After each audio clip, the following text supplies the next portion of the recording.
Dead food versus living food. But first, let's get into God's word because our verse is so fitting for today's health topic. By the way, I'm Cristina, your Christian fitness trainer, and welcome to Christ Glorified Fitness. Ephesians chapter 2, verses 1 and verses 4 through 5. This is Paul writing to the Ephesians. Title says, by grace through faith. Verse 1, and you he made alive, who were dead in trespasses and sins. And verse 4 and 5, but God, who is rich in mercy because of his great love with which he loved us, even when we were dead in trespasses, made us alive together with Christ. By grace you have been saved. Thank you, Jesus. That's amazing that what he has done for us, because as Christians, we know we were once dead, but because of Christ's finished work on the cross, we have been born again and made alive. So thank you, Jesus, for that. Now, as we speak about dead food versus living food, I just want to educate you on some of the benefits of living foods.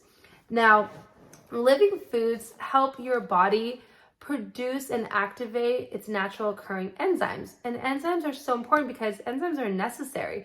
They're necessary for hormone production and chemical reaction. And this is going to help your body function better. It's going to literally operate at its most optimal level it can when you're putting the best living foods in your body. Now, some benefits of living foods can be let's start with like your organs and your systems. They'll function better.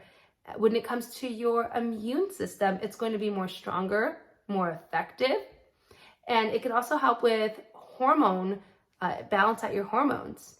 And when it comes to your mind, it gives you a clear mind, a stronger body, like a physically stronger body. And a pretty obvious one, but when we're putting living, healthy foods in our body, it's going to help us prevent more illness and diseases. It'll just kind of keep them at bay. That being said, think about the way God designed our bodies. Our bodies are not going to be able to function very properly when we're in poor health, right? When we're eating dead foods, this could be causing a lot of inflammation in our body, and it can manifest itself through like aches and pains in our body. Maybe we're dealing with poor sleep.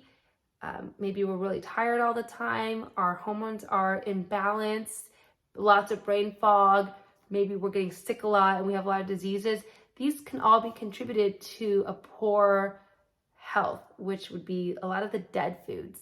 Now, I'm not saying all of it is, but a lot of it can come from that.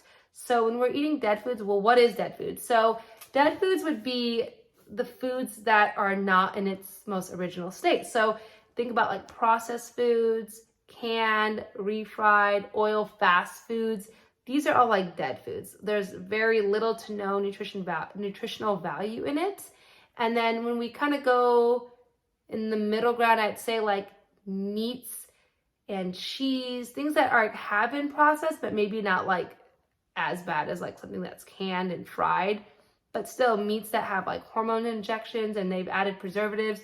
Those aren't the healthiest, but I mean, again, we're always going to look for a balance. So this is not to put you under like any legalism or condemnation, but just to be more aware of like how your body's going to react to this. So bad foods, your body might react pretty bad.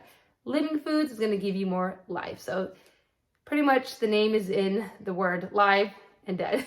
So living foods are going to be foods that come in its most original state. It's like going to your backyard, planting a garden, and just getting that tomato right off the bush, or, like things like that, like organic, non-GMO foods, things at its most original state that haven't been messed with, right? So things that are seeded, anything that comes from the ground is living foods. Now, as soon as we start to cook our food, it starts to lose some of its nutrients. That doesn't mean you can't cook it, but like personally, like if I'm steaming broccoli, I try not to like over steam it. I try to keep it a little bit raw. I mean, not everyone likes that, but that's just, it's still good to have steamed broccoli, but if you can have it more raw, even better. It's just more live and just healthier. And so my encouragement to you is to start to seek out more living foods. And it can be very challenging, especially if like you're just used to the convenience. But a great tip for you is when you head to the grocery store, start in the produce section. Fill up your basket. I challenge you to start like filling up your basket and start with like 50 to 60% of your basket of just like real foods. It's so wonderful when you do it. and like up for multiple colors, like a rainbow of colors, because it's just healthier that way. But start there, because I guarantee when we go to the grocery store, we're always heading in like the canned foods, the chips, because it's convenient. That's what we're used to. But think about how you feel. Think about how you feel when you're eating those foods, because it's not making you feel good. Think about it. You're having coffee in the morning. I've dealt with this for many years where I would have coffee in the morning, coffee in the afternoon, and I'm still so tired. Or I'm enjoying that sugar rush, but then I just crash and I feel icky and yucky, and like it just affects your whole being. And you want to feel better, you have to go for the living foods. And God does a great picture in the beginning. He shows us the foods. He gives us the foods and the resources. And so aim for that, because it's going to give you more life, more vitality. Just you're going to be more vibrant. You're going to feel a lot more energy. You think it's just the caffeine that gives you energy? I promise you, it's in the living foods. So go for that.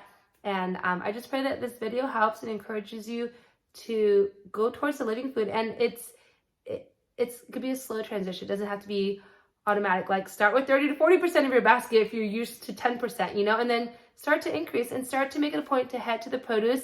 And when you make your list, look for recipes online. There's so much free information out there to get creative and to make things taste wonderful, because it's the way that God has made it from the beginning, and it's good for you, and it's going to make you feel better. So I'll leave you at that, and I'll see you at the next video.